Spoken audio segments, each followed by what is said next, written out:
வாய்மை வாய்மை எனப்படுவது யாதனின் யாதொன்றும் தீமையில்லாத சூழல்.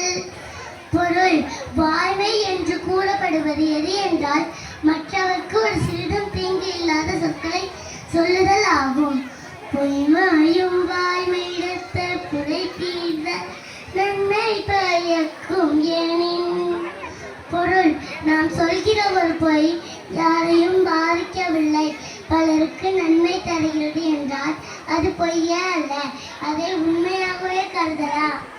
தன்னெஞ்சறிவது பொய்யற்க பொய்த்த பின் தன்னெஞ்சே தன்னை சூடும்.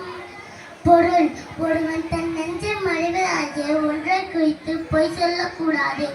பொய் சொன்னால் அதை குறித்து தன் நெஞ்சமே தன்னை வருத்தும். உள்ளத்தார் பொய்யால் ஒழுகின் உலகத்தார் உள்ளத்துள்ள உள்ளங்களெல்லாம் இருப்பவன் ஆவான். மனத்தோடு வாய்மை மொழி தாபத்தோடு தானம் செய்வார் தலை. பொருள்: ஒருவன் தன் மனமறிய உண்மையை பேசுகிறான் என்றால் அவன் கடும் தவம் மற்றும் தியானம் செய்தவர்களுக்கு மேலே சிறந்தவன் ஆவான். பொய்யாமை என்ன புகழை எய்யாமை எல்லாரும் தரும். பொருள்: ஒருவனுக்கு பொய்யில்லாமல் வாழ்வதை போன்ற புகழ் நிலை வேறொன்றும் இல்லை, அஃது அவனுக்கு எல்லா அறமும் தரும். பொய்யாமை பொய்யாமை ஆற்றின் அறம்பீர செய்யாமை செய்யாமை நன்று. பொருள்: பொய் சொல்லாமல் ஒருவன் வாழ்ந்தால் பிற அறங்களை செய்யாமல் இருப்பது கூட அவனுக்கு நல்லதாகிவிடும். புறதூய்மை நீரானமையும் மகதூய்மை பார்வையால் காணப்படும்.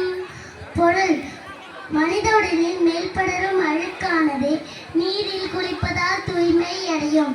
அதுபோல் நம் உள்ளத்தில் இருக்கும் அழுக்கு அது கொண்டிருக்கும் உண்மையால் தூய்மை அடையும். எல்லா விளக்கும் விளக்கல்ல, சான்றோர்க்கு பொய்யா விளக்கே விளக்கு.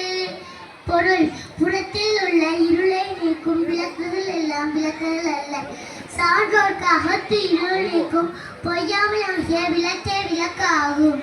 யாமையா கன்றவற்றுள் இல்லை எனை தோன்றும் வாய்மை நல்ல பிற. பொருள்: சிறந்தவை என்று நாம் கண்டு அறிந்த நூல்களில் சொல்லப்பட்டவற்றுள் உண்மையை விட நல்லதாக சொல்லப்பட்ட அறம் வேறொன்றும் இல்லை. நன்றி.